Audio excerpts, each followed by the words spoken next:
The Israelite Nation Worldwide Ministries presents Friday Night Bible Study. Our Friday night Bible studies are held in the United Kingdom, Atlanta, Georgia, St. Louis, Missouri, and in the state of New Jersey. Welcome to Friday Night Bible Study. Peace, everyone. Peace, peace. Welcome to another Friday night edition of the Israelite Nation Worldwide Ministries Bible Study. Round of applause, yay. Welcome. Welcome. Peace, guys. How you guys doing? Doing good. Peace, Sarah, you good? Peace, everybody. Yes, everything's great. I'm excited to be here with you guys. Nice. Let's get into it. As you guys know, we are live. We are live broadcasting from St. Louis, Missouri. That means that what you guys are typing in the comments, we can see, we can read. So we want that engagement, we want that interaction, and we want to jump into a special high-field topic: young leadership in Israel. So let's not waste any time. Let's dive straight into it. Get into it. Moderator, if you will, can you go to the next slide? Awesome question right off the bat. And this is for the audience as well, because we really want that engagement. What do you think of when you think of the word leader? Is it a title, a role, or a way of living? My special panelists, let's dive into this. What do you think of when you hear the word leader?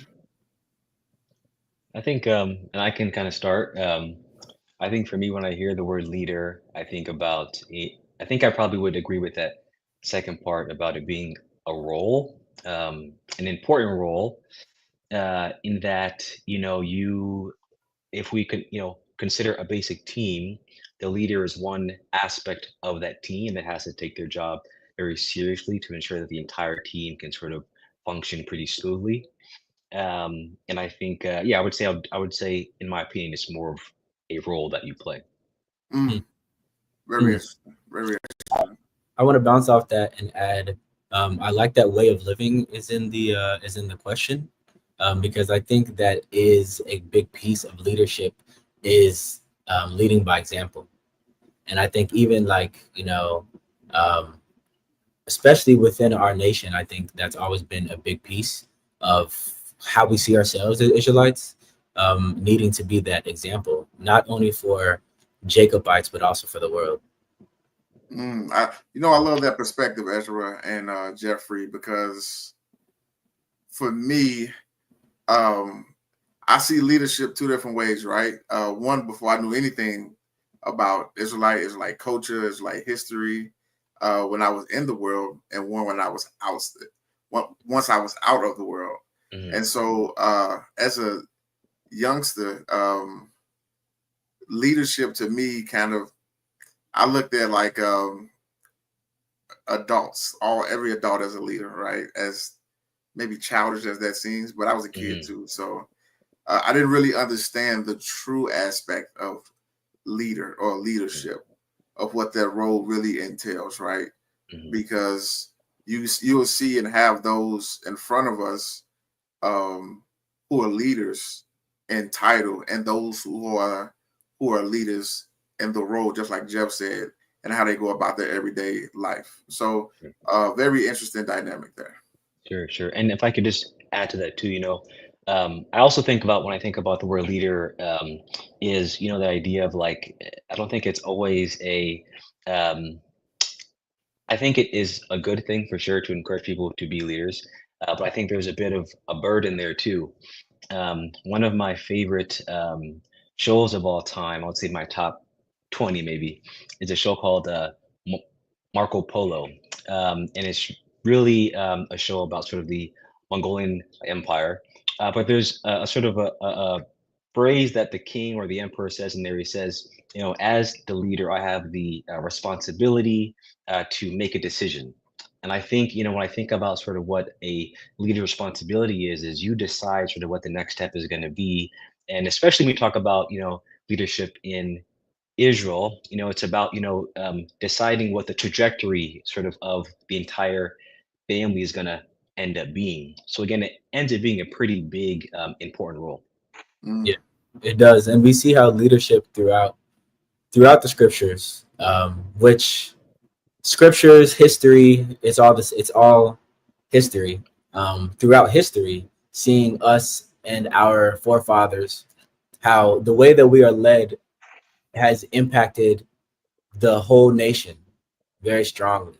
And I think that's why the God of Israel said he never wanted kings, and why he wanted to make sure that we always remembered that he was our king. Right. Because once we did start implementing kings, there's a shift, right? And like a shift happened from, you have Abraham, Isaac, and Jacob, where it's a family, and then out of Moses you have the nation. But then eventually, when we get to the time of the kings, you really are. You say, okay, now we're a country, and to be like other nations. And so now you can be influenced by other nations. You now are viable to however this king wants, whatever direction the king wants to push things is now the direction that the nation is going to go. And that's a powerful position to be in. That's a great point. Like, I think, that is what makes, I think, the idea of leadership so complex too, right? Because I think on like the one hand, it seems pretty straightforward. You make the decisions, you're sort of in charge of this group or this team or this nation. But on the other hand, it's, if you make a wrong decision, then you could end up jeopardizing whatever path that family or nation or team was supposed to go in. And so I think, again, it's just sort of another part of sort of why being a leader is such an important sort of aspect of that team. Absolutely. I love it. I think we talked about even a little bit just that kind of, I hate to say burden of a leader, but every action and every decision is looked at with a microscope, because your actions would affect your people and your group following you. So it's definitely important to like build up a leader with the qualities of someone who is empathetic and who is able to see things from other point of view, because people are going to always be looking at you in that leader role. I think even in a job or like a group of friends, there's a leader. In Israel, there's a leader. So it's like the idea of always kind of walking and talking in alignment with how you want other people to view you and see you in ways that will benefit the group.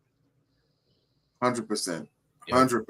And even to our audience, you have Mike Calhoun listening to our boys, girls, young men, and women that give lessons. I can say leaders in the Israelite nation come in all ages. 1,000% agree. And I saw another comment, I think Felicia Singleton, you can lead without being designated as a leader. That's a good point. That's an interesting one. Very, very interesting one. Especially as we see throughout our family history, that dynamic, right? Where sometimes those rise up, right? You want to do what's right. And then you have those that are appointed by the God of Israel, that someone comes along and says, hey, I think I can do it better. Very interesting dynamic. I think, that is interesting to introduce, Minister Anthony, because as Israelites, as children of Jacob, as children of slavery, just being who we are, like we have had leaders on every level, right? Like we've had leaders on the level of this man was appointed by the God of Israel himself, right? We also have had leaders that just chose to step up and say, I believe that this direction is going to benefit my people. And we've also had leaders in the forms of, even in forms of musicians, and in the forms of just having an influence on the way that we're going to think and the way we're going to be. Now, whether all that leadership has worked out for us, I guess maybe not, because we ended up where we ended up. But I think just understanding like the power of leadership, it still opens up the door for you to make those assessments in order to think about all levels of leadership when you think about moving forward as a nation and as a people, and understanding that you're going to need those that this is the role assigned by the God of Israel. You're going to need those that I'm here to walk this path and maybe lead this group of people. Maybe my job isn't to lead the whole nation, but my job is to lead this this project. Or maybe or just my job family. is exactly. I was just about to add that even having a family is puts you in a leadership role where it's my job is to make sure that this family is a God-fearing family, and that we want to contribute to whatever the God of Israel's plans are. And God of Israel's plans, as well as taking care of your brethren, both those things go hand in hand, right? Because the God of Israel doesn't want your sacrifices if your brother is struggling, right? He doesn't want Exactly. to. So I think leadership goes at so many levels, and I love the comment that someone made about all ages, because you can be a leader even at a young age, even to influence other young people to make different decisions in their lives. Great point. Exactly. Moderator, if you will, let's go to the next slide. Now, this one is again, get the juices going before we jump into some scriptures. What is leadership in modern day Israel? I want to pause there for a sec and just really go over this quick. What is leadership in modern day Israel? Well, first off, what is modern day Israel? Yeah, that's a great point. I think we speak about Israel, the physical people, we know we're scattered throughout the world, and we know that in sort of this modern day, I would say what sort of maybe has come at our demise is throughout our enslavement, we've probably had lack of proper leadership, right? And sort of in this new resurrection of the Israelite nation and under sort of the Supreme Council and our Elder Shadrach, been able to really, get a sense of who we are as a people. And I think in this modern day, there's been a really big push and emphasis too on trying to ensure that not only are our specific um, leaders playing their role, but that we even instill the idea of leadership amongst sort of all of our brethren.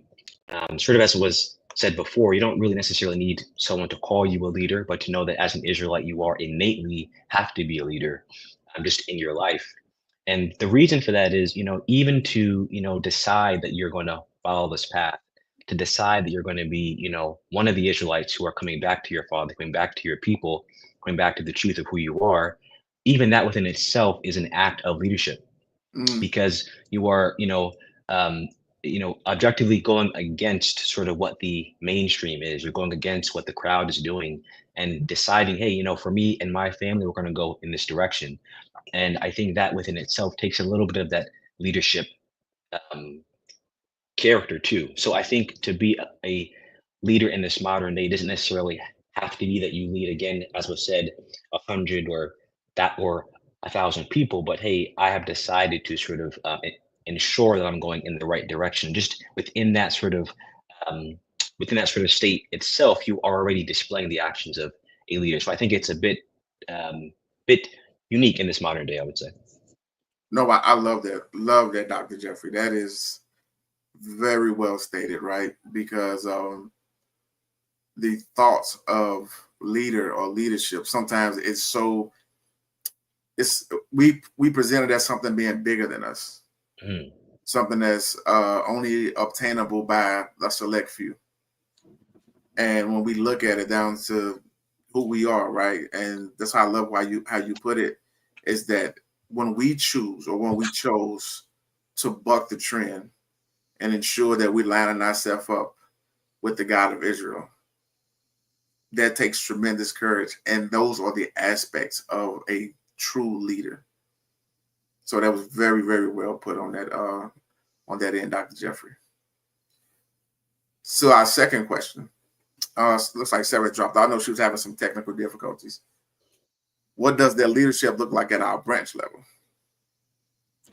So here we are, modern Israel. We have our branches throughout the diaspora. And so what does it look like for those who they don't know?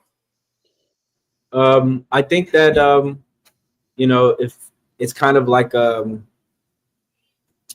it's kind of like a web, where you have your councils, and the councils have councils, and then the people underneath them run projects. So I think at every level there is some elder that can assist and provide for whatever the issue may be. So if you are a member of the Israelite nation, there are levels to leadership, whether it's within a specific group, whether it's a community effort, then there's going to be leadership running that community effort. But then that community effort also is going to report to the council of that branch to make sure that the things that they are doing are aligning with the direction that we want to go as a nation.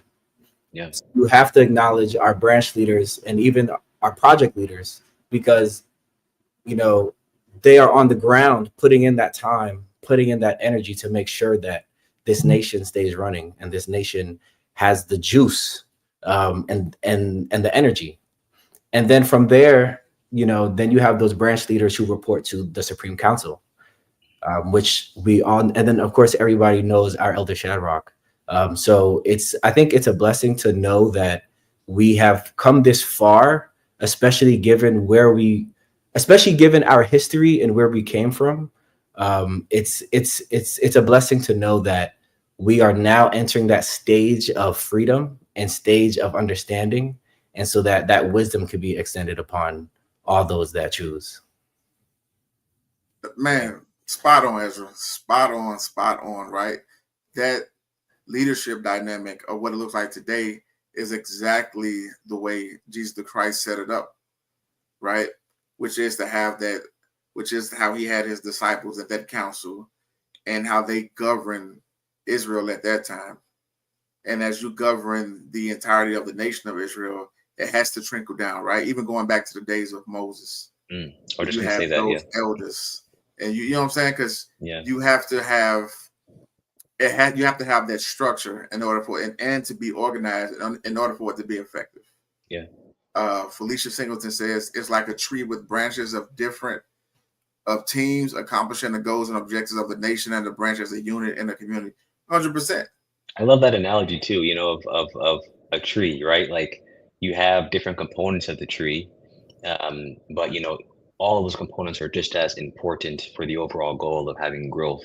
There may be some branches there for birds to make nest, some branches there for shade, some parts for fruit, some part just for the structure to keep it. But I think that's another part, and maybe even we'll get into that third question too about the age restriction too. Is as we talk about the younger people and the younger generation, is again seeing where you can play a part within that tree to say, hey, how can you in your leadership, how can you allow for this tree to continue to grow and to continue to kind of blossom as well? Oh yeah. Yeah. So let's look at the third question. Who can be a leader? I think we kind of already went over this. Who can be a leader? Is there a certain age restriction? Right. And I think this is a beautiful question, especially speaking to those on the panel who were born in this nation. Can really speak to us this, and not necessarily just in the nation, but even outside of the nation, even going out into the world. Mm-hmm.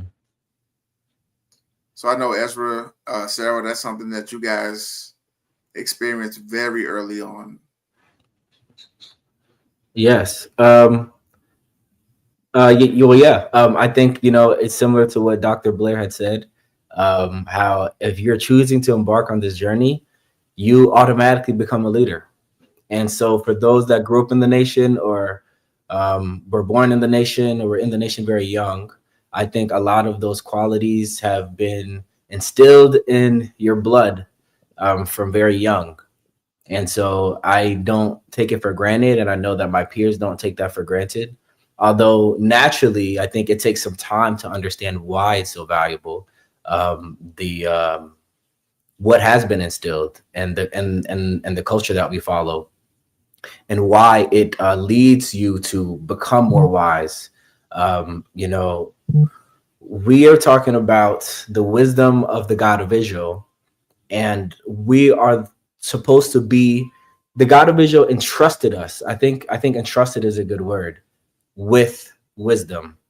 And we have to figure out, and especially as young people, when we're talking about leaders, being the next leaders, we have to take that mantle and also understand that the God of Israel has entrusted you to take the people from our lowest state and to take us somewhere higher that we have never personally felt or experienced or gone through before. And the closest that we can get is by reading it. And so that's why it's so important to read about it, because there's no visual cues alive today that is going to tell you who you are. And so I think that is where leadership comes into place, being able to see a vision that is not currently there. Absolutely. Great point. Great point. Great point. Absolutely. That's why it's so Oh, go ahead, Sarah. And that's why it's so important that we teach our kids our story about our ancestors early on, because I personally don't think there is an age restriction on leadership, and they could see themselves in our stories in the Bible and be able to act it starting from a very, very young age. I know we have leaders in our history that were kings at 8, so it's just important that they're well educated on what we could do from a very, very early age. Have limits starting out. Agreed. It shows the testament of the God that we serve, right? And that ability that we all have within us to go and accomplish whatever needs to be accomplished. And it just really highlights how special we are, right? How truly separate we are from the rest of the world. Definitely. So I think we've gave the backdrop of leadership. I think we turned it out through and through. So let's get into some scriptures and really look at how it played out and get into those examples. So moderator, if you will, there we go. Can I get a reader? Ezra, Dr. Blair. I can go for it. So we have 1 Kings 12. And Rehoboam went to Shechem, for all Israel were come to Shechem to make him king. So hold on, stop for one second. Kind of want to give a quick synopsis of what's going on here, right? So at this time, right, Solomon is the father of Rehoboam, and Solomon has passed away, and now they need to anoint a new king. Yes. All right, you can go ahead and take it. Yep, that context is very important. And it came to pass where Jeroboam, the son of Nebat, who was yet in Egypt, heard of it, for he was fled from the presence of King Solomon. Jeroboam dwelt in Egypt, that they sent and called him. And Jeroboam and all the congregation of Israel came and spake unto Rehoboam, saying, Thy father made our yoke grievous. Now therefore make thou the grievous service of thy father, and his heavy yoke, which he put upon us, lighter, and we will serve thee. And he said unto them, Depart yet for 3 days, then come again to me. And the people departed. And King Rehoboam consulted with the old men that stood before Solomon his father while he yet lived, and said, How do ye advise that I may answer this people? Okay, let's stop right there before going to the next slide. I would say this is the marking example of someone doing the right thing, right? Taking the right steps, right? Yeah. Mm-hmm. You're going to be, let's go make him king. And now you have people, hey, your dad did some things now. Like this is very hard and tough on us, right? Take this off of our backs and we will serve you. Mm-hmm. That seems pretty straightforward, right? It does. Yeah. Yeah. I think the part of this that I really admire again is I think it kind of goes back to what Ezra was saying too, is like when you don't have and he has the benefit of his father being Solomon, right? And having had access to some of the same people that were sort of on his council. But I think it goes to show too that a leader is great in sort of that, as a individual, but sometimes leadership is also, in the aspect of having just a really good team around an individual. So we may see a leader, or even, if we look at popular culture, we think about, a Michael Jackson, a Prince, we think about Obama. They're great individuals, but they're not who they are without the team around them. And I think here we see that, and we'll get into the story a bit more, but we see again that he does the smart thing to say, hey, I know that I'm the leader. I know that I'm king now, but I'm faced with a situation in which I never faced before, and I don't have necessarily a blueprint specifically, but I know who may, and those are the people who I put around me. And I think, again, that's another important aspect about being a leader, is knowing who's around you to make, again, just a very thoughtful and sort of encouraged decision. Very good Yeah, point, I also Doctor. think I agree with that very much. I also think what was highlighting great leadership quality was how he said, give me 3 days to kind of think this through. I think Yeah. a lot of times pressure on the leader to make decisions quickly. But the idea of like you're taking control of the situation by saying, be patient, let me figure this out, let me think this through, let me make sure that it's a clear mind when making this decision. And I think that's such an important part of it. So Yeah. Yes, no, I love both you guys' points, right?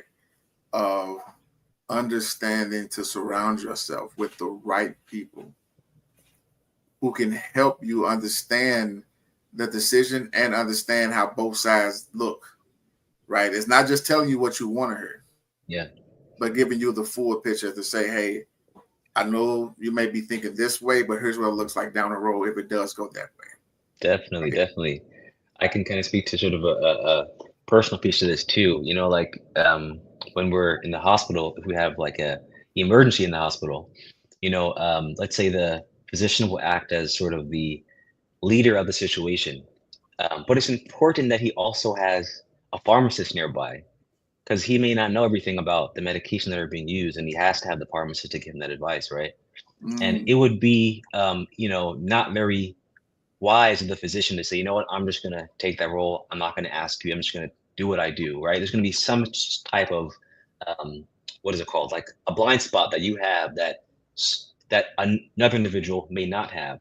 And I think a good aspect of being a leader is recognizing that a blind spot is natural, that you're not going to know everything, and that you have to, know in particular when it's important to bring someone else's opinion on board, even if you disagree, because you need that perspective, right? Mm-hmm. You bring out a statement that was made by a leader. I forget exactly whom, but they were speaking about how their greatest assets were their enemies, because they were always going to give them what they knew they needed, right? They're not going to tell them what they want to hear. They're not going to give them, it's an enemy nonetheless, but still it's someone that is, when they're going to highlight your weaknesses. They're going to point to that. And so it gives you the opportunity to strengthen those weaknesses. Yeah. Good point. So let's continue on to see what happened, right? Again, starting off good. You could go consult with the old men. And all right. Ezra, you were reading. Can you continue on, please? Sure thing.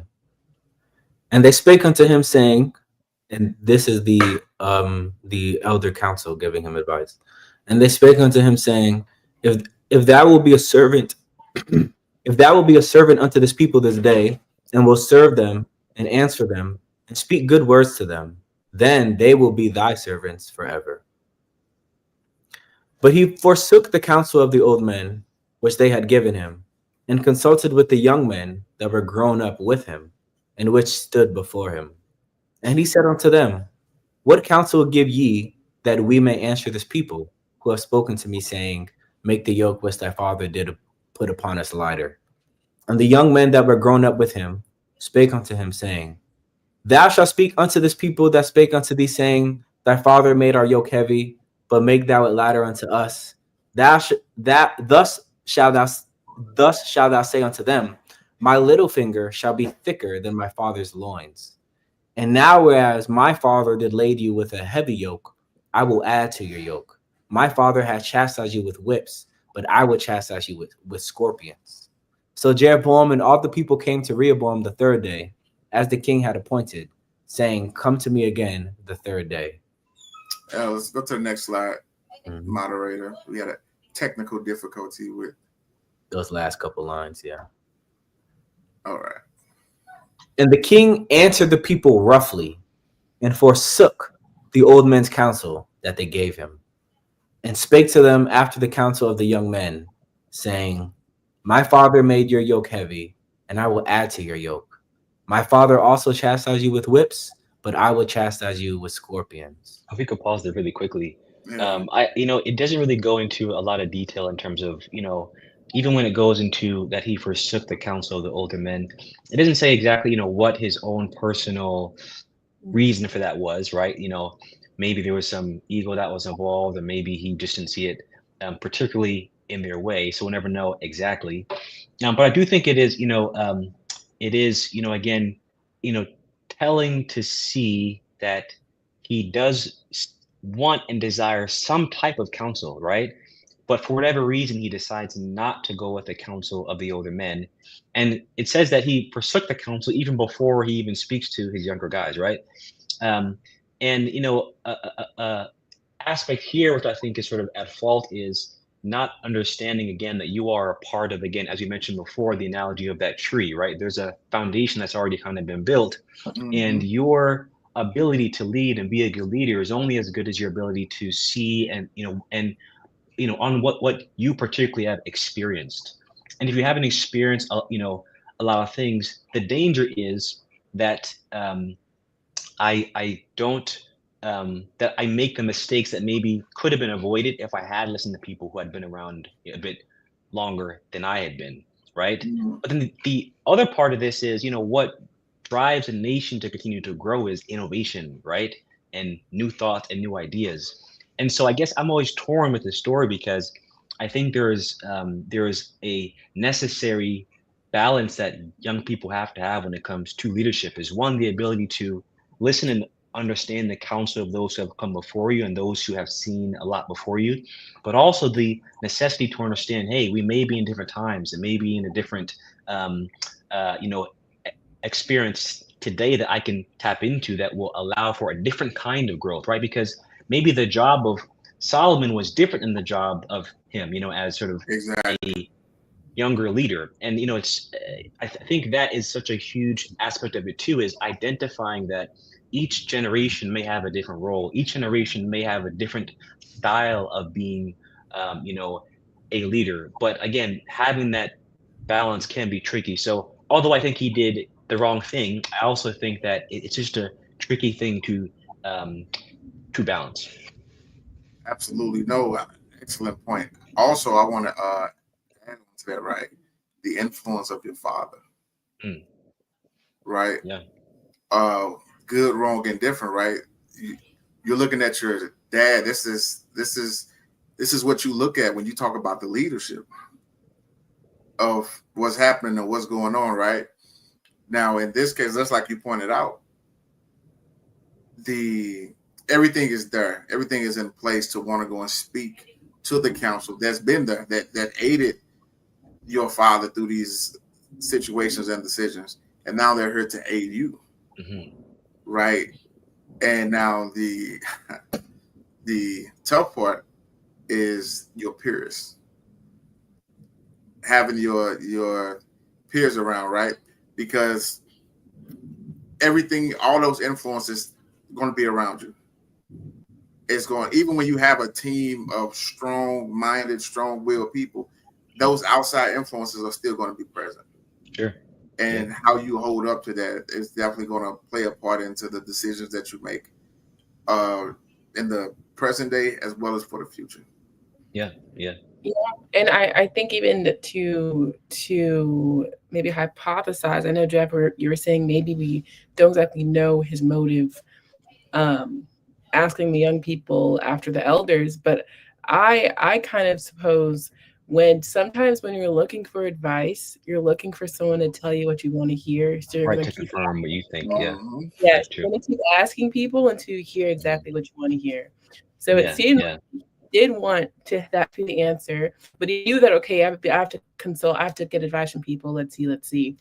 And he kept doing it until he got the answer he wanted. So I think to do that, you probably had a point of view before. And of course, there could be a dynamic of father and son where it's like, okay, I want to, like, I know my dad, the king, he was hard on them, so I'll be even tougher. Like I'll be so tough that people would say, okay, like, okay, wow, he's tougher than dad. You know, like you don't really know that sort of thing, but I could definitely see that coming into play here. Because leadership is definitely hard, but so is kind of family, and like the legacy that a father or parent leaves behind is hard to live Sure. up to. So I could definitely see that coming into play here. It's Sure. unfortunate that, as we see, it wasn't the best choice, but it's something that I know is very human, and I don't necessarily fault him for that. I could see it. I mean, he just became king, so he's kind of wanting to make a name for himself. So maybe he thought in this way, okay, cool, this is the way to do it. I'll prove that to these people. I think that adds sort of a really good part of it too, is the idea that, and this goes back to Ezra's point in the beginning, where the God of Israel didn't want us to necessarily have a king per se, because the different element of leadership now is your own personal Exactly. personality, your own wants and needs that can influence your decision making, right? So I just want to point that out again, to say that again, being a leader is so complex, because you also again are a human being. You may have different emotions and feelings and past experiences that you're not even that you may not be aware of as influencing your ability to make a sound decision, right? Oh yeah. And to just to add a little bit to that is the like you said, Ezra's point, going back to the idea of a king, right? That the next person is your seed.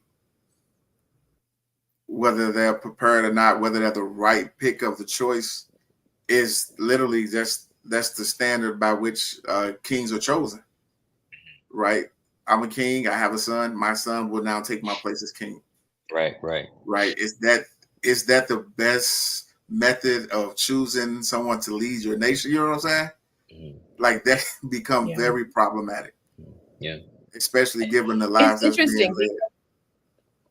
Yeah, it's interesting because we see many times, even during our separation with Israel and Judah, that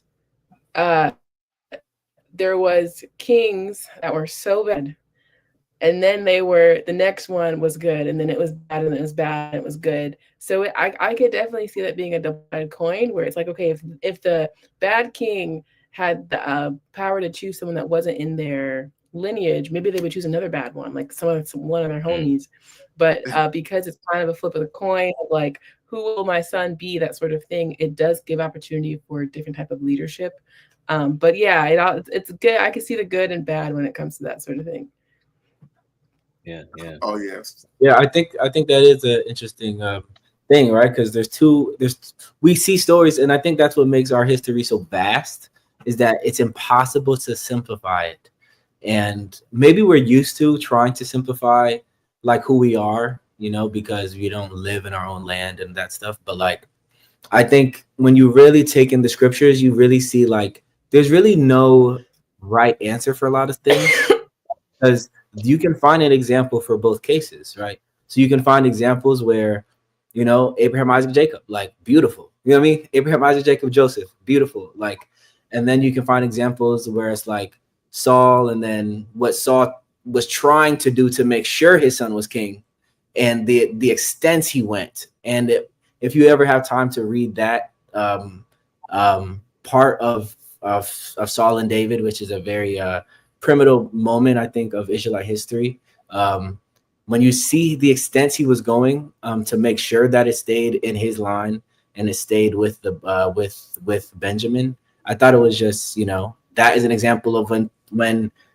there's a lot of other emotions that is not necessarily a natural flow of, a good fatherly son, relationship. So I don't necessarily think there's like a set way, but I do think, like, regardless, the God of Israel just wants us to figure it out. Like, I think his hope and desire is that we somehow figure out a way to be good with each other and to take care of the next person. Because I think when it starts there, and if that is in the heart of your leader, then that will extend onto the people. That's a great point. Mm. Great point. Especially, you know, I think when I look back to when the God of Israel, you know, was speaking to David and he was saying, you know, there shall not fail thee someone from your seed to sit on the throne. You know what I mean? So just that idea behind, not that there would be, you know, no hard times, but that if you were to cling on to me, if what was in your heart was, again, as Ezra was saying, taking care of your people, taking care of my people, taking care of your brethren, and being adherent to the law, statutes, and commandments, your chances of being a great king is, you know, almost 100%, right? Yeah. And I think that part too, because I think, you know, we can never negate the spiritual aspect of being a leader, especially being an Israelite, right?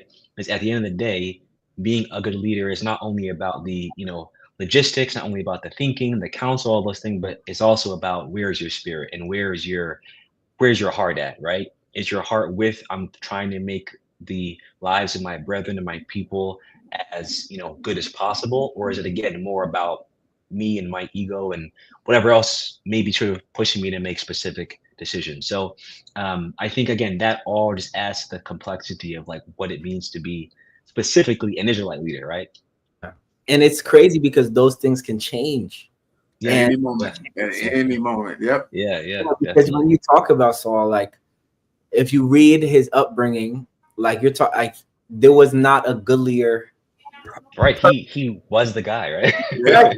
He was the most Not logical a good leader decision, right? person. So just knowing Yeah. that, you know, it goes to show that you need to. There's like a constant check that you need to have on yourself. Mhm. And similar as we were talking about as far as having people around you that also can help check you and help understand and guide and make sure that things are right. You know, like Samuel was there for Saul as much as Samuel tried to be there for Saul. And it's funny we're talking about that because that's not the story we're reading, but it's just, you know, but you know, as soon as that council kind of faded, when Samuel was no longer there, like, you know, Saul no longer was able to check himself. And so, you know, a lot happened. But so I think, yeah, I think part of good leadership is understanding your flaws and maybe when you need to really reassess your heart and why you make certain decisions. Yeah. How fluid you have to be every single day. Definitely. One day to the next day is something completely different. It may be what this may be the standard of decision today, but tomorrow, completely different rule. Yep. Yep. So And let's oh, sorry, I was going to say, and the stakes are too high to not constantly be checking and balancing your decisions and your. Right, look at the story here, right? I mean, this is Yeah. what splits us, you know. It's sad to see that again, and we know it's probably not probably it was a bigger spiritual reason, right? We can look at the story of Solomon, but my point is that in how it sort of played out, how it sort of was manifested, it's like whatever small thing was inside of him to make him make that decision had a huge result, a huge sort of unintended result that he probably didn't think would be sort of a long-lasting thing to affect us till this day, right? But yeah, so yeah. No. Let's go ahead and finish this this up. You stopped on 14, Ezra. 15. Yep. Wherefore the king hearkened not unto the people, for the cause was from the Lord, that he might perform his saying, which the Lord spake by Ahijah the Shilonite unto Jeroboam the son of Nebat. So when all Israel saw that the king hearkened not unto them, the people answered the king, saying, what portion have we in David? Neither have we inheritance in the son of Jesse. To your tents, O Israel. Now see to thine own house, David. So Israel departed unto their tents. But as for children of Israel which dwelt in the cities of Judah, Rehoboam reigned over them. Then King Rehoboam sent Adoram, who was over the tribute, and all, and it's cut off right there. Israel. No, it's the previous slide. yeah, it's on the prior. Yeah. And all Israel Stoned him with stones. He died. Stoned him with stones that he died. Therefore King Rehoboam made speed to get him to his chariot to flee to Jerusalem. So Israel rebelled against the house of David unto this day. So again, right, we see the whole picture, right? We know Israel from this time forward split. Land of Judah and the land of Israel. And again, just like Jeff alluded to, there's a bigger spiritual reason at play here. But again, the way it takes shape physically, it's like, man, it seems so small, so simplistic. Could have been avoided. Yeah, like just take the yoke of iron off our neck. Yep. Yeah. Let's revisit this and see what we can do, right? And to double and triple down on it to the point to where now you have the entire nation is saying we have no inheritance with this. Like, how hurtful is that? Yeah. This is definitely. like think of the pride. Like this literally takes the family and splits it asunder. Like, talk about the leadership aspect of that. Think about all Moses worked for in that wilderness, getting his people to that land, Joshua kind of taking over, all of that work that was done to get us into the land, to be a people, to be kind of unified. They had to be a nation, all the work that, and I'm probably one of the few Israelites that feels bad for Saul, right? Because I'm with you. Yeah. Because he also had the task, earlier on when he was sort of, a younger king, had the task to create the armies, make us a little bit more unified as sort of a nation, and all of the things that he went through in his life to now come to this point to say, okay, you guys are split, right? And again, it's not in many generations, right? So I think again, and again, I hate to put it on him too, because again, we know there's a bigger spiritual reason, and maybe it would have been something else, right? Like maybe he would have made, if not this one, maybe his next decision would have led to this. But again, I think it just sort of just reiterates the importance, and if you are a leader, again, having the right people around you, getting good counsel, and again, making sure that all of your decisions you are vetting again and again and again, because you don't know your decision you make today based upon whatever you think you're personally making that decision on could affect the generation to come forever, right? You still sort of are suffering because of this, right? So no, absolutely, it's almost speechless, because it's like, this is when we look around us, that's exactly what's going on. That's exactly what's there. It's very sad. Moderator, let's go to the next slide, please. One more. All right, here we go. Does it matter where we get our advice from? I think universally, audience, I think we can all agree 100% it absolutely matters. Absolutely matters where we get our orders from. Now, this is a question that I really want the audience to really engage. How do we decipher good advice and bad advice? It's a great question. Great question. And two, I think a part two to that is do you think? And again, it's sort of a question that I think I'm probably going to answer too. But do you think it's important to get both pieces? Like, do you think it's important to get both bad and good advice? That's a tough one. I think it's kind of I know. I think it's kind of like calibrating your senses. I think part of growing up as a young adult, it is trying different things, getting advice from different people, seeing who you trust, seeing who advice you like and you don't like, having that sort of freedom to make mistakes while you're young.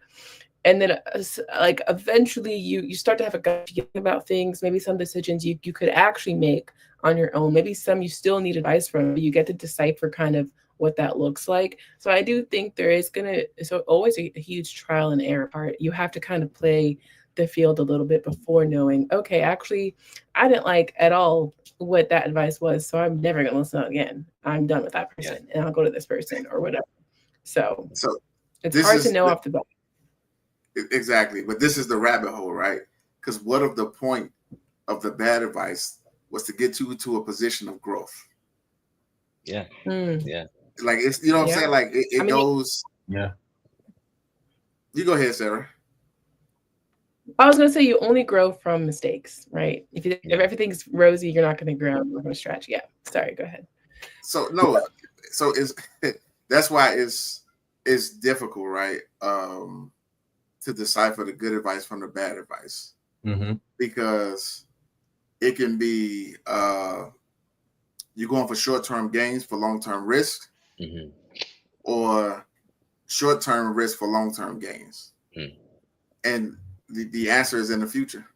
Yeah. Right. So you have no idea That's which way it's going to go or how should it go. But I think when we're looking at deciphering, I saw it in the comments, right? And the audience really is speaking to us. One is prayer, right? Just like Dr. Jeffrey was saying, those checks, making sure you're hitting those checks, right?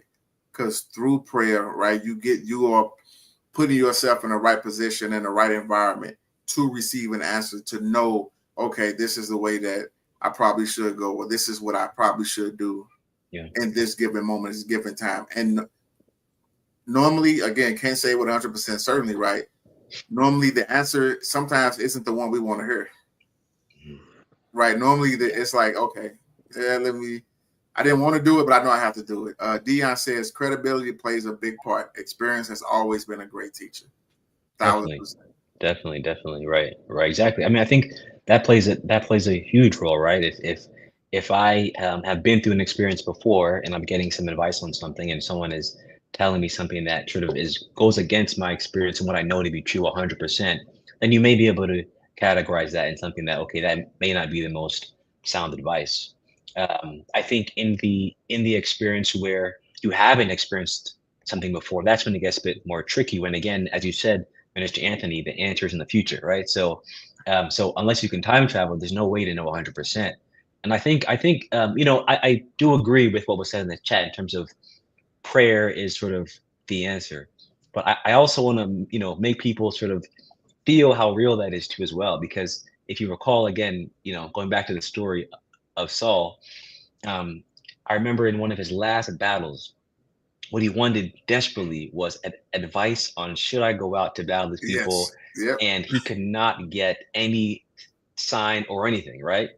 And I think that just is one example. Again, that has its own spiritual reasoning, but I guess my point is that we ask for the God of Israel's ear to always be with us. That in itself is the blessing, to say that the God of Israel's ear is with me, and I'm so in tune with Him. I've been so in tune. I've been so adherent to law, statutes, and commandments that we're able to speak on that level. Because the other part of this is, sometimes that how do I say that silence the God of Israel gives you could also be for a reason too, right? And you may not get the answer that you wanted, or may not get the answer at the time you wanted, and those human emotions and feelings and anxieties you feel from saying, "Man, I just don't know what to do," and I'm trying to get answers. That's very real too as well. So I agree that prayer is the answer, but those feelings you feel before that answer comes is very real. Oh yeah, and also I want to add a key aspect of that is the importance of family. For sure. Sometimes through prayer, right? Sometimes through all of that is the answer is within the family, is within the nation, is already there. Yeah, it's like Moses at the Red Sea, right? Why are you praying? You already have the answer. ILM says the decisions we make today will surely impact our future positively or negatively. Yeah, that's the difficult part, right? Because a lot of times we move in a way that we hope is going to impact us positively, or we do things in a way that we hope are going to impact us positively. And again, right, it's tough to say good, bad, or indifferent, right? There are stories in the scriptures where people are doing things, living their lives, and you find the book of the law. You have wait a minute, what's going on here? I thought we were doing this, I thought we were doing that.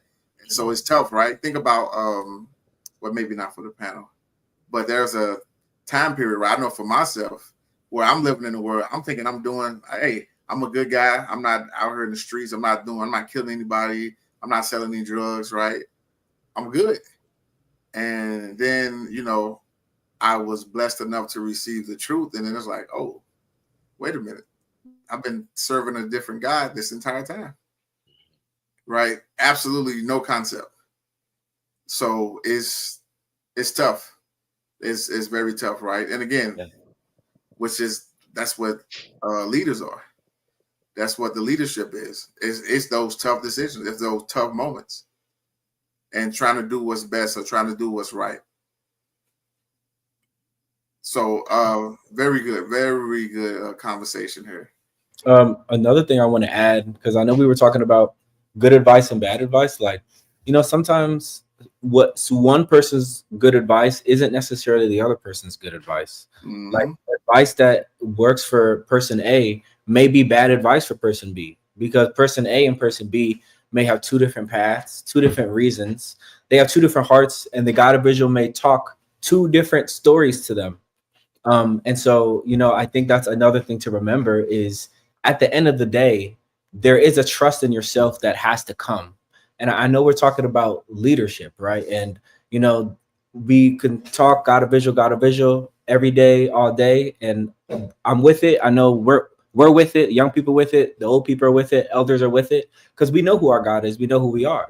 But I think, the next step, and I think in growth, whether you're a panelist here, whether you're young or old, or whether you're coming into the nation, you've been here. But I think it's vital that everybody is always focused on inner growth as well, because that will allow the God individual to be able to use you better, because you are going to show up more confident. You're going to show up more healthy minded. You're going to show up stronger in knowing knowing that when you do make a decision, like that, where your heart lies, and why you make your decisions.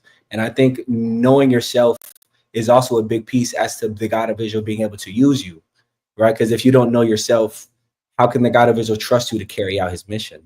And I think a really good example of that is Abraham, right? I think there's a reason why the God individual was patient, even in his choice of Abraham, right? He assessed the world for who knows how long, until he found somebody who knew himself, right? Where the God individual said, listen, you don't really know me, but I know you. And I see how you are. I see how you move. I see what's in your heart. And I want to help you, And we've had a couple conversations that involved the God individual even leaning on us for advice in situations, right? And how powerful that is. And that happens, on a number of occasions. So I think there's a piece of, self-confidence mixed in with the humility that makes you a force. Oh yeah, mic drop for that. Mic drop there. Mic drop for that. Thank you, Felicia, for the donation. We really approve it. I mean, we really appreciate it. And approve. No, but I wanted to add to that too, because I think that is very well said. And I think it also speaks to, and I think this is very important for, young people to get to is, like, what is the value of your leadership too, right? Like what's like you being in this position to be able to make, real decisions that are going to be impactful, not just for you, but as you said too, the God individual does, and in an ideal sense, if we were living up to our truest potential, he values your input, right? You're supposed to be there at the table with him, making decisions about how to lead the world, right? But if you're too concerned with, again, not understanding who you are, not understanding yourself, not understanding how to interact with your brethren, not understanding how to even deal with 5 people or 10 people, how are you going to have the wherewithal to know exactly how to deal with leading and judging the world, right? And I think for us, especially again as we maneuver through the generations, is to again always be doing that self audit, as you were saying, about trying to make sure you are constantly, almost to a state of paranoia, being in that state of, hey, I need to ensure that I know who I am. I know who my God is. I'm always being tapped in. So again, I don't make these decisions that can have horrible repercussions down the road, not just on myself, but on those who I do lead. Amen. Amen. I kind of want to combine the last two for time's sake. Sure. To the panel and to the audience. What are the usual consequences of bad advice? And when you receive bad advice, what happened? Kind of going to Sarah's point, when you receive bad advice, you can learn, right? Yeah, I think if you receive bad advice, and let's say you do follow through with it. I heard a quote today that said, a win is just a collection of losses and those Yep. lessons learned from those losses, right? Yep. Love So, I think it's important for us to not, which is why, I kind of asked in the beginning, is it that is the bad advice always bad? Is a loss always bad? I would say no. I think you do need to have some experience to know what is bad and what is good too at the same time. But I say a positive is you can learn from it if you have the opportunity. But the negative is, again, you don't know how impactful, especially as an Israelite leader, that can really be for, not just individuals, but generations to come down the road. Very, very well stated. I think another thing is, you're talking about the consequence of bad advice. You look around society right now and you see social media is filled with advice, So much. and Too much advice. it doesn't mean it's good advice, And it's surface level too. Yeah, Oh, exactly.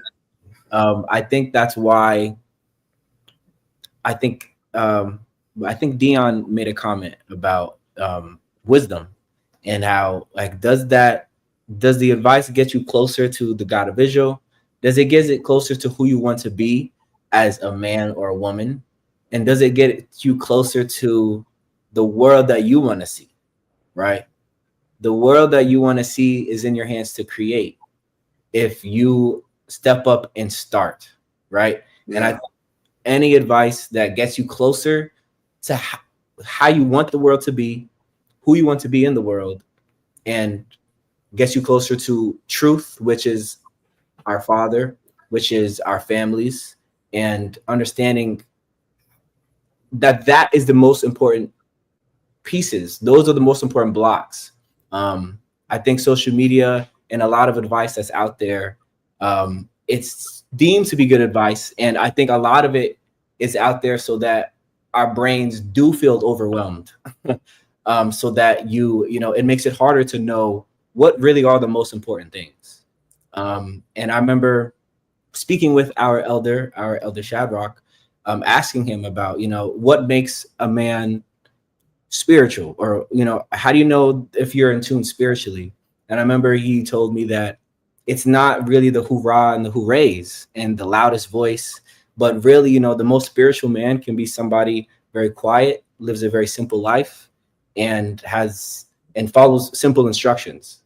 And I think a piece of that is understanding that a lot of our power comes in knowing how to take advice, but also knowing how to block out things and knowing how to focus your energy, and even to simplify what you allow inside your space. Amen. Amen. Great And thank point. you, Florence, for the donation. Yes, We please. really Thank you. appreciate it. And I agree with you guys wholeheartedly. I'm sorry, Sarah, you had something? Nope, I'm listening. No, I agree with you guys wholeheartedly, right? It's the combination of the journey, right, we call life, and how we go about it every single day, and that of which we put into is that of which we'll get out of, right? And as long as we are pouring ourselves into the God of Israel to head in that direction, I think Tina had a comment, right, that says at the end of the day, all the road will lead back to the God of Israel, right? As long as that is the direction, even if there's a sidestep, the road will still lead back there. And we have to stay focused. And we know, right, the God of Israel is all about order. So the chaos that exists out there in the world of social media is not of the God of Israel. Right? Well, we already know that. We see it every day, right? We see the confusion that exists in the world on every level, every single level. There is constant confusion, and it creates the chaos in our minds where we get swept up in it. But when we get back to the God of Israel, it's like a calming storm. It's just eternal peace that's there, right? Where you're not second guessing everything. It's laid out, and here it is. And how do we take those next steps? So no, very good points, guys. Moderator, let's jump to the next slide, please. All right, famous story, very, very famous story. I could read. Okay. Genesis 39, verses 1-9. And Joseph was brought down to Egypt, and Potiphar, an office of Pharaoh, captain of the guard, an Egyptian, bought him of the hands of the Ishmaelites, which had brought him down thither. And the Lord was with Joseph, and he was a prosperous man, and he was in the house of his master, the Egyptian. And his master saw that the Lord was with him, and the Lord made all that he did to prosper in his hand. And Joseph found grace in his sight, and he served him. And he made him overseer over his house, and all that he had put into his hand. And it came to pass that the time he had made him overseer in his house, and over all that he had, that the Lord blessed the Egyptian's house for Joseph's sake. And the blessing of the Lord was upon all that he had in the house and in the field. And he left all that he had in Joseph's hand, and he knew not aught he had, save the bread which he did eat. And Joseph was a goodly person and well favored. And it came to pass after these things that his master's wife cast her eyes upon Joseph, and she said, Lie with me. But he refused, and said unto his master's wife, Behold, my master wotteth not what is with me in the house, and he hath committed all that he hath to my hand. There is none greater in this house than I, neither had he kept back any things from me but thee, because thou art his wife. How can I do this great wickedness and sin against God? Okay, stop right there. Stop right there for a second. I want to thank Albert Crump for his donation. Thank you. We greatly appreciate it. Also, this story, right? A very famous story. This is something that's, is read out there in the world, or is put out there in the world. But it's never understood quite from an Israelite perspective. And one aspect I really want to point out, and when it says that, I'm sorry, the text is small, I'm trying to read it. But anyway, is that his master saw that God was with him. What do you think he's viewing when he says I can see that God is with him? Right, to the panel, to the audience. Yeah, I think we can kind of see even in the same story, just a couple verses down. I think there's something about him that's able to have really good ability to decipher right and wrong. He does a good job of being able to again manage his decision where he's not thinking just selfishly. So I think on the one hand, it's very logical, logistical. He does a good job on sort of the things that he does, and whatever he does and puts his hand to, it gets blessed and and it starts to flourish. I think on the physical part there, but then I think there is something to be said too about maybe more sort of on the spiritual end too as well, to sort of know and to recognize that something is different about this person. Not just that they get the task done, but maybe in the manner in which they carry themselves with a sense of wisdom and respect, and even things that may not be physically tangible, but something is different about this person that lends me to think that God has definitely been with him. So I think in sort of multiple ways, he probably had sort of that aura about him that could be, seen from others that were around him.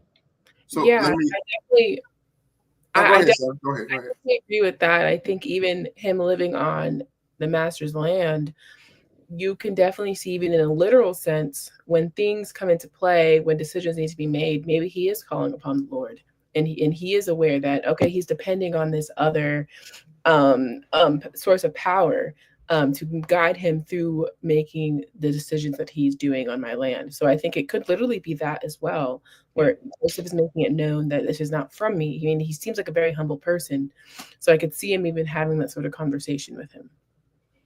Definitely. I want to shout out Lindia Hale. Thank you for the donation. We greatly appreciate it. Thank you. It helps keep the lights on and keep things going. So thank you very much. So I want to bring it forward, right? I want to bring it to today. When we go out in the world and we're doing things, and I know personally I've heard it, and I'm sure you guys have heard it, and the audience have heard it, if they can speak to it, is people will come up and say, hey, there's something different about you. Right? Have you guys experienced that? I have. Or somebody pulling you to the side. Catch me up. Tell me about it. Yeah. I think it's interesting because most of the time I always say I'm just doing me, and it's a thing where you aren't aware necessarily of the light or of this personality or how it's contagious to people, but they feel it, and you attract certain people in your life, good and bad, that either want a part of that energy but also maybe want to help you. But I've had multiple conversations with people that are like, hey, I see something in you, I want to help nurture that. And for me, at first I was like, I don't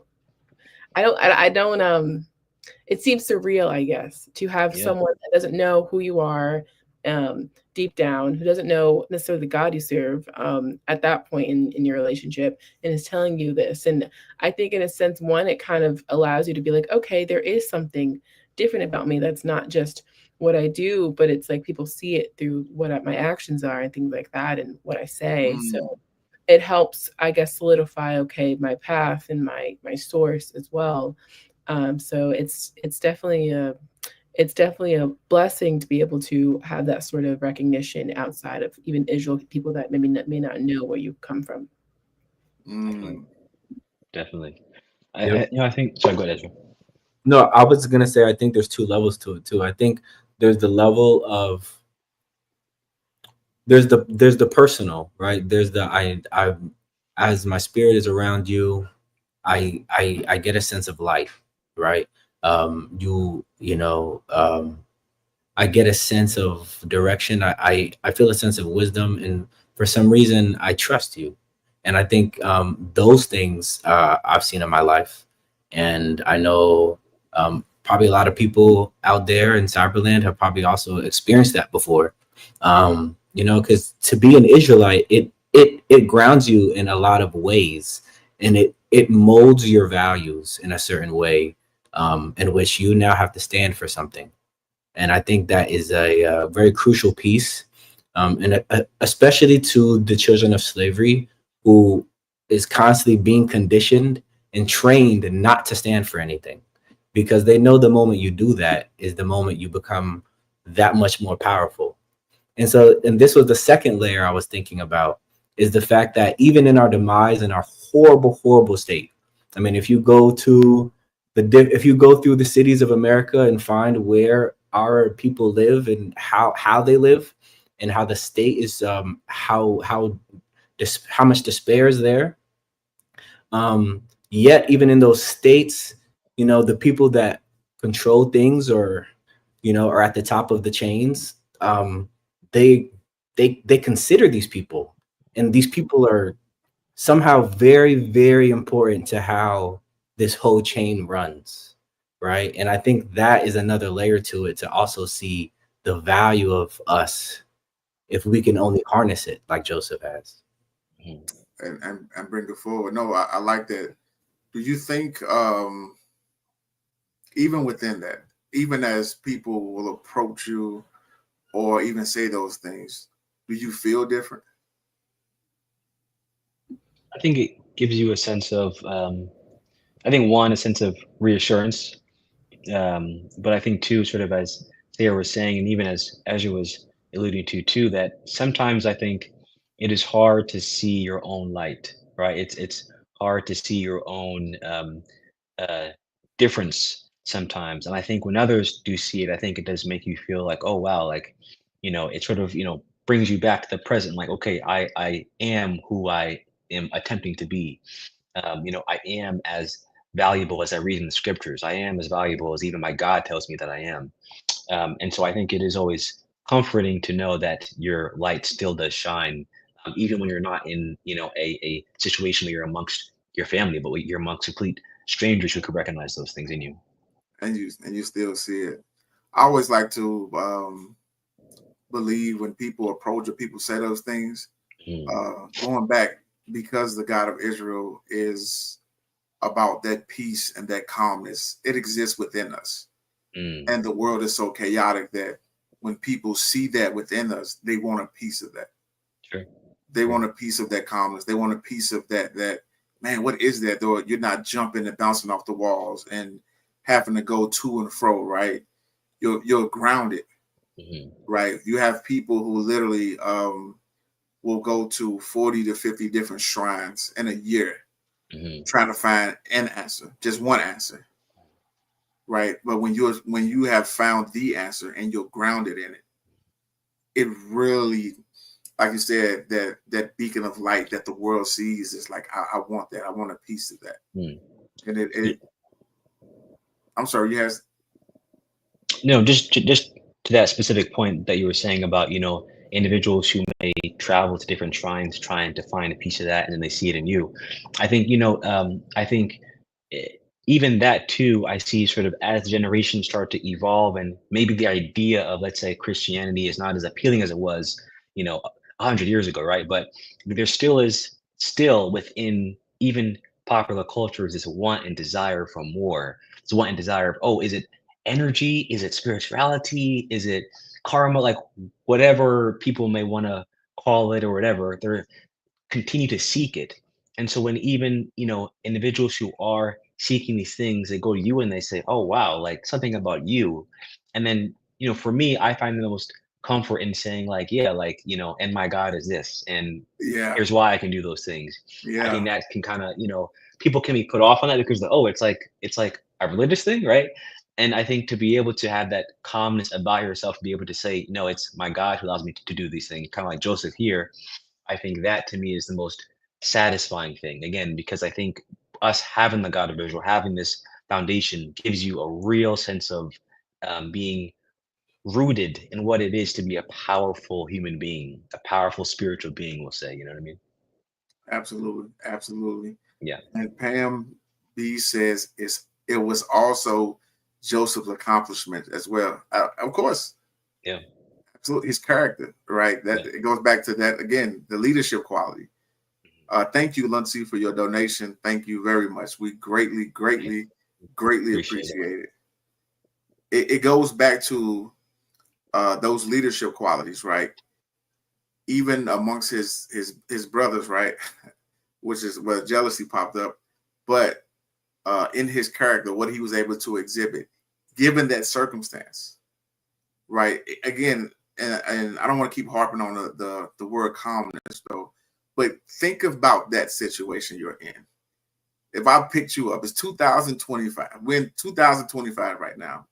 If I picked you up, put you in a different country, in prison, what is your reaction going to be? Right? You were betrayed. Your family betrays you. Yeah.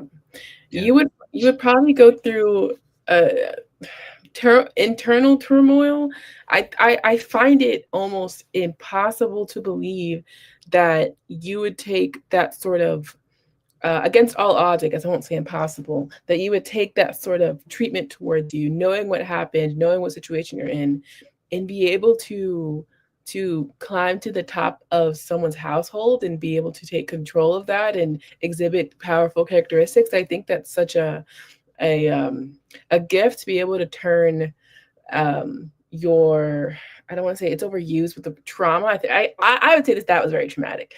To be able to take trauma and spin it into something that pushes you and that gives you purpose and that gives you the energy to think about other people, to consider leadership qualities, and building yourself up and making sure that you're doing this and that. So I think it's very easy for something like that to push someone down. Joseph could have easily just been like, I'm just going to do bare minimum because I'm going through so much. I was just going to say that, yeah.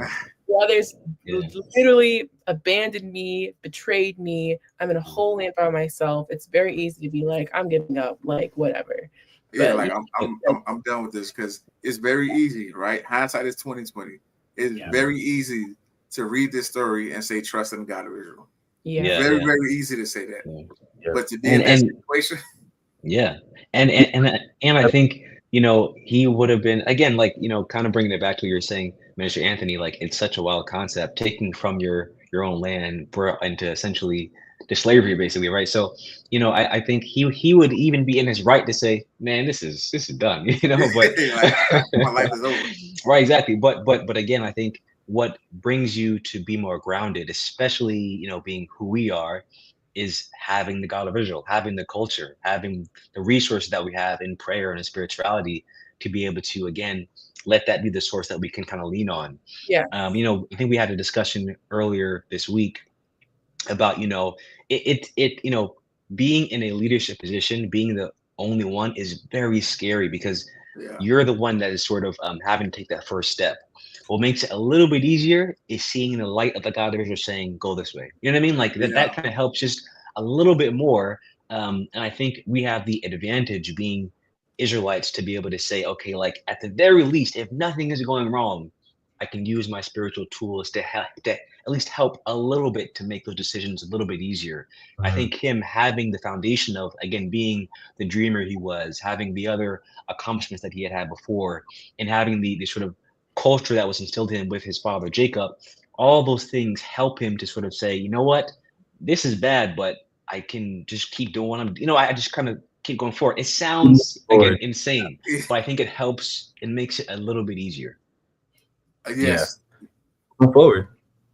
Man, we only got 10 minutes. Let's go. Well, one thing to add to even just to jump on that is like, I think Sarah was calling it trauma, and Jeff's talking about, Dr. Blair's talking about keep moving forward.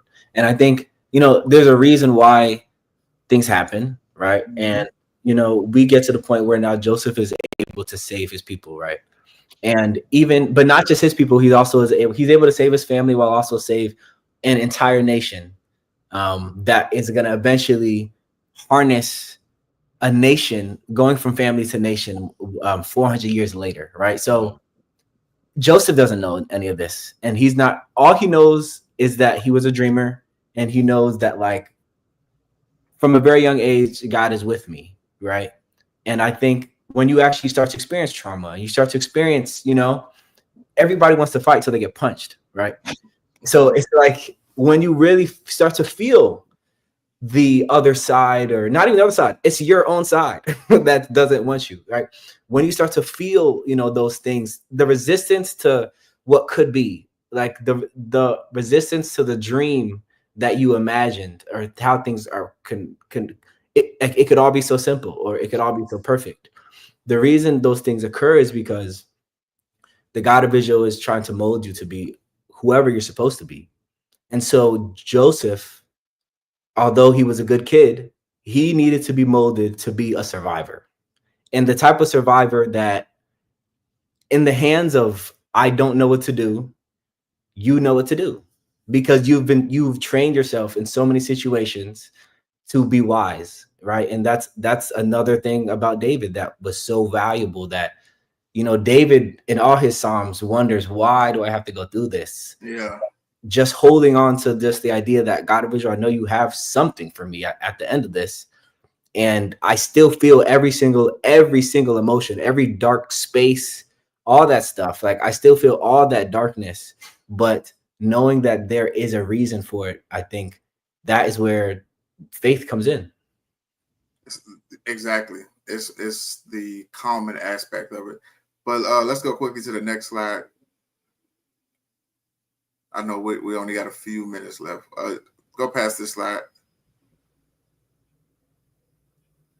Yes, this is Sarah, if you can go ahead and read this. Sure. Genesis 41. And Pharaoh said unto Joseph, See, I've set thee over all the land of Egypt. And Pharaoh took off his ring from his hand and put it upon Joseph's hand, and arrayed him in vestures of fine linen, and put a gold chain about his neck. I do want to contextualize this to say this is just after Joseph has the Pharaoh was looking for someone to interpret his dreams. Joseph was in jail. Joseph was able to, he was a cupbearer. So Joseph was able to interpret his dream after many, many people failed. And so this is the consequence of that, is Pharaoh. Yes. And he was thrown in jail on the false accusations that his master's wife made against him. Yep, exactly. Okay, 43.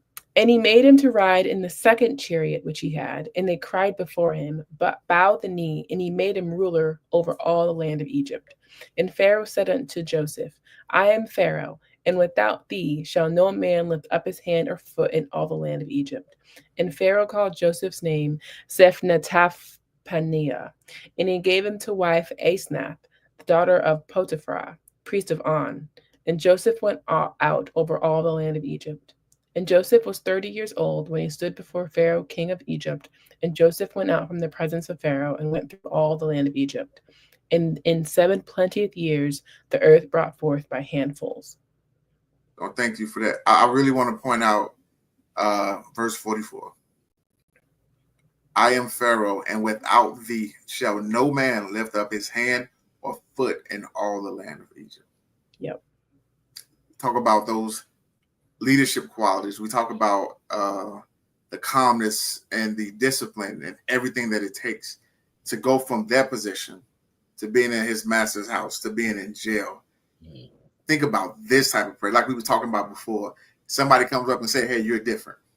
Yep. It's something special about you. Yeah. When somebody says, we won't have a nation without you. Yeah.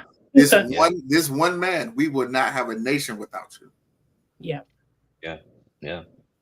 Think about how different that is. One of the things that I want to sorry, go ahead, sir. I was saying Joseph was young. It was only in 46 that he was 30 years old. So he was in his 20s when this happened. So it's insane to think about the leader of what then was maybe now America, that level, is bowing down basically to a young person who, was able to do things that no one else could. Definitely. I think I just wanted to add, we have no time to get to it, but I personally love the story of Joseph, because you see that not only was he the dream interpreter, but also he goes on to create so many innovations in the land of Egypt, and has impacted the land of Egypt, so much, from creating small cities to creating a tax system. Like, just did so many things. And I think a big part of it, and this is kind of what I alluded to in the beginning, is that, as time progresses, leadership will change and will call for different things.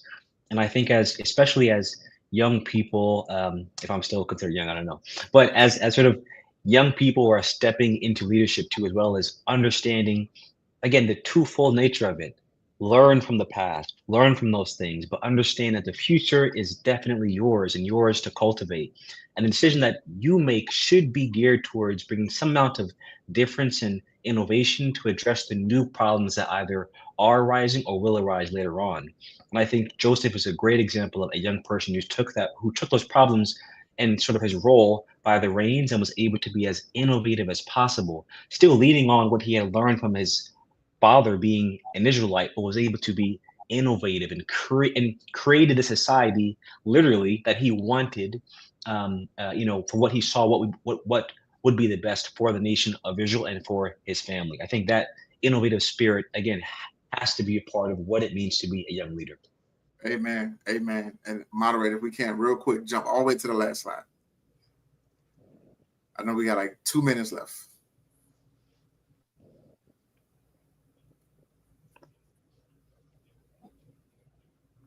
And this goes back to Jeff's point about the takeaways. And as you guys know, we are on the cusp of the Israelite Nation Worldwide Ministries 40th year anniversary. And as we know, 40 years represent what? A generation. Mm-hmm. It represents that generation. And so I know for me, a takeaway that I want young leaders to know is that I want to be here as not only as a guiding, helping hand, right? But even as a witness to the greatness that you guys all are capable of accomplishing, as long as, again, we put the God of Israel first in all that we do. Yeah, absolutely. I think 40 years is definitely something to be proud of. That is a generation. Even looking back 40 years in the wilderness, the beginning of us in Moses' time coming out of Egypt, it was Moses who was the leader. But as we went into the promised land, it turned to Joshua. And so just being able to make sure that we have qualities of our leadership that we are passing down to the youth, so they're able to take up that mantle when the time is right, is so important. Being able to really, us as young people, learn from our leaders allow our minds to be like sponges and absorb kind of what's going on around us, so we're able to really lead in the next phase of our nation. I think it's really important. I know I want to big up. I know this year we're doing Yes Camp 2025. So more information to come for our Rise Youth, but just opportunities like that where we're able to really come together, think about the future, make those decisions, and ensure that we have all the knowledge and the wisdom and the people around us to give us that advice to lead in the next generation. So, amen. And, takeaways, Dr. Jeffrey and Ezra. Yeah, I think the biggest takeaway I have is, if you are a young person that has the understanding of who you are as an Israelite, understand that this nation and the future of this nation is as much yours, if not more, than anybody else. And I think it is up to you to determine the future that you want, and demand that type of nation from all individuals to say, hey, this is the type of nation that I want to create. And that power is within your hands. All you have to do is, again, be like Joseph, be innovative and forward thinking, and lean on the God of Israel, and you won't go wrong. Beautiful takeaways from everybody.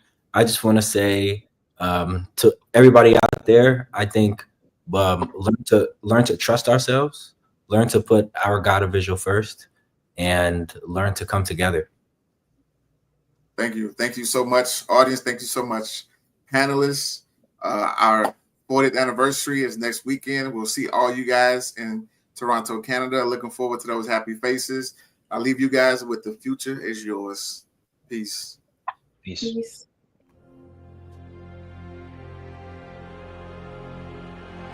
Our history did not start with slavery. This is the story of a forgotten time. Prepare to embark on an unforgettable journey. A journey through history, culture, and identity. Discover the rich, untold stories of our past. Join us at the Meridian Arts Center on July 19th, 2025 at 7 p.m. Presented by Gappa Studio. This powerful production will challenge what you think you know. Written and directed by Shadrach Porter. The journey dares to tell the truth, that our roots are deeper, our heritage richer, and our story far greater than what history has recorded. Sold out in London, St. Louis, New York, Virginia. Now, showing in Toronto. Don't miss this epic presentation. Get your ticket at Ticketmaster.